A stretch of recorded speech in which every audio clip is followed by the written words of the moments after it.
This video is all about wedding photography. If you're still looking for a photographer for your wedding, then you don't want to miss this video. But before we get started, please take the time to subscribe to my little channel and help it grow. I post videos on wedding planning advice and tarot videos related to weddings, so if that's something that interests you, be sure to click the subscribe button and bell notification so you get notified each time I post a new video. I have a wedding planning book available and an awesome offer to get it for only the cost of a coffee. Links will be in the description, as will my social media links. So with that being said, let's get to the video. Wedding photography can be quite a big expense when it comes to your wedding day. According to hitch.co.uk, the average cost of a photographer, spend on a photographer in 2019 was £1,155. And you're looking for a decent photographer anywhere from £750 upwards. It is possible to spend less on a photographer, but you might be getting somebody who's less experienced or has less equipment and might not be prepared for all eventualities.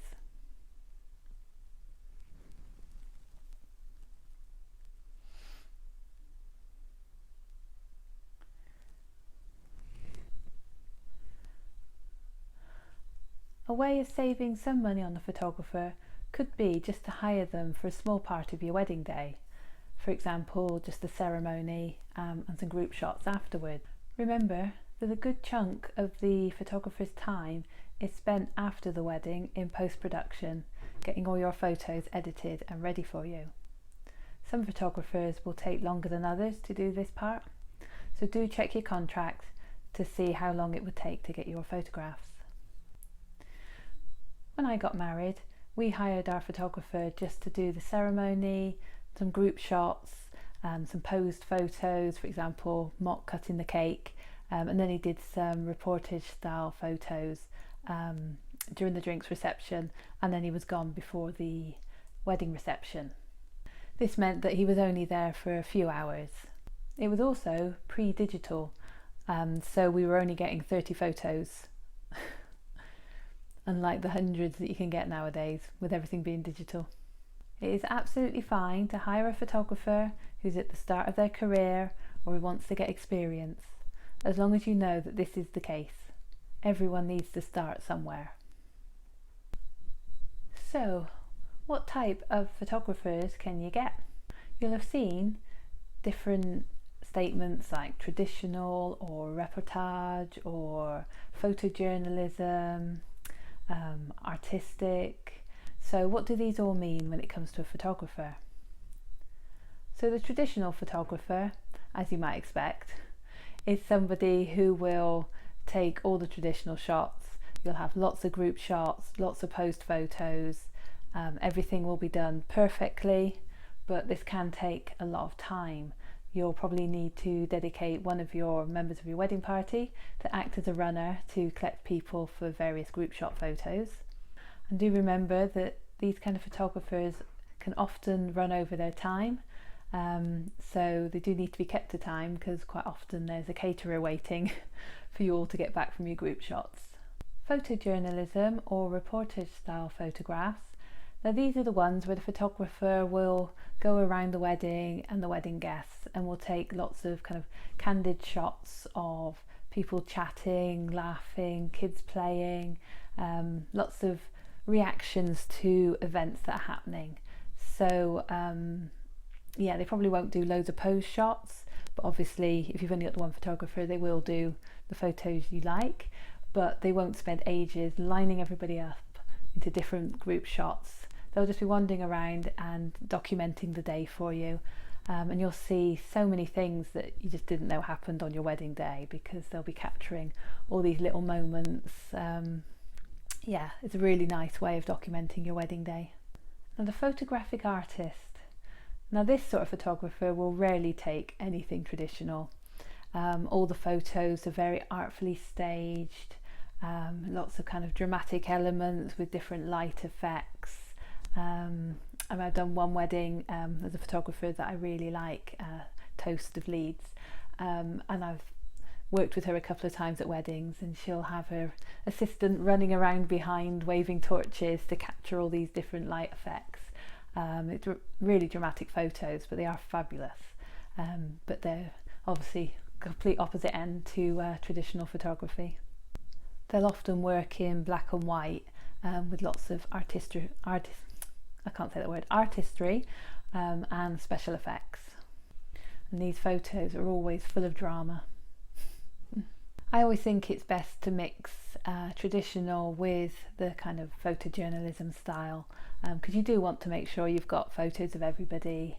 So like the traditional group shots, it's always nice to have, but keep those to a minimum. You don't need every possible combination of bridesmaid, groomsman, best man and chief bridesmaid, another bridesmaid, best man and flower girls. I don't know what, just any different combination. You just make sure you've got everybody there and you got all the groups, and then let the photographer get on and document your wedding day. And this hopefully won't hold up your wedding breakfast either, with all the lengthy traditional shots. One thing to remember, if you've only got the one photographer and they're obviously coming from the church or wherever you're having your ceremony, quite often when guests have arrived, they go into the reception room and they dump their coats and bags over the chairs, and the photographer often can't get a really nice shot of the reception room all done out, all nice, unsullied, because it's got people's bags and coats everywhere. So you either need to put a sign up saying, you know, do not enter until you're called to go in, or and see if you've got a friend or somebody who's good with a camera who can go in and get shots of the tables all set up nicely, and hope that not everybody's covered the chairs with bags and coats before the photographer gets there. I mean, quite often when I was a wedding planner, I would take photos of the room all dressed up, and also the venue decorator would often do the same. So though they weren't professional quality photos, they were there in case the photographer didn't get there in time. So my photographer friend Paula Brown of Olivision has given me lots of useful advice on how to choose a wedding photographer, and things to look out for, so you know you've got reliable photography and you're not going to find out after the wedding day that the photographer's camera had broken and he didn't get any photos. So the first thing is, make sure your photographer has at least 2 cameras, battery packs and extra flashes, because you don't want one of these, well, if they've only got one and it breaks on the day, then you're kind of stuck. It has been known from other photographers talking about how they've had to step in, that photographers have had their cameras break and had to borrow guest cameras in order to finish capturing the wedding day, which is not what you need. So if a photographer's got 2 cameras on them, if one of them stops working, they just pick the other one up from around the neck and continue shooting. So you know, no continuity between the photographs, so there's no kind of dashing off for half an hour to repair a camera or change a battery. And also the flash is crucial for evening shots. If the flash stops working, you're not going to get any of those amazing evening shots, first dances, those kind of things. So what should you look out for when choosing a photographer? So make sure you get to see 2 or 3 full weddings that they have shot. Ask for login details to see a client's wedding folder of photographs, and then you can see everything that you do. It has been known that you go onto some photographers' websites, if they're not reputable, maybe not saying all obviously not all photographers, but there have been some who've borrowed photographs from other photographers, or they were an assistant at another wedding, and so the photographs taken were not the official ones, or they were done at a photo shoot somewhere, which is all fine as long as you know that they were photo shoot photos and the photographer is just starting out and these are what he's got. But yeah, do ask to see full weddings, it's very important. Things to look out for, check the quality of the photos. Are there any harsh lighting effects? Images in focus? Couples appearing dark because they've been lit from the back? Wedding dresses just kind of a washed out white colour and you can't see the detail? Red eye? Trying to think what else. A kind of a grainy appearance of the photographs where they've been kind of over edited. So a lot of these things a decent photographer can avoid during the photography and in post edit. So if you see any of these things, then it could be a warning sign that the photographers knew. Check that they have a contract and they ask for a deposit. So this kind of works both ways. So for you, you know you've paid a deposit for them to turn up at your wedding, and they know that you've officially booked them for your wedding. Yeah, it has been known that a photographer is not given a contract or taken a deposit and then not shown up for the wedding. A professional photographer will have public indemnity insurance and public liability insurance, so that's very important.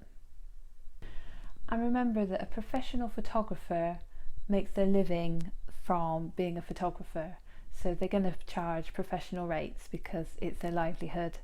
They're not doing it as a hobby on the side. You know, this is what they earn to keep a roof over their heads and their families fed. So yeah, so do remember that when you're booking a photographer. If their fees seem really cheap, it could be that it's because it's not their full-time job, which isn't to say that's a bad thing. There might be really good amateur photographers out there who are making some money on the side doing wedding photography, but be aware that they're not full-time photographers. I always made sure that I had a really good relationship with the photographers that I worked with. It's so important to be able to speak to them during the wedding day, you know, be able to say, can you hurry up, the caterers are ready?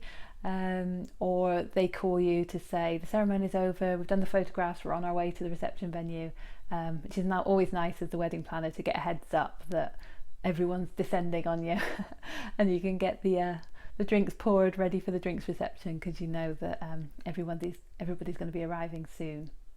So if you don't have a wedding coordinator or wedding planner, it is also useful to give the photographer's number to the venue so that they can give them a heads up that they're on their way. So I hope this little video, a little foray into wedding photography is helpful, and you know some of the things to look out for when choosing a photographer. And yeah, I hope you get some amazing wedding photos, and I'll see you all at the next video. Bye for now.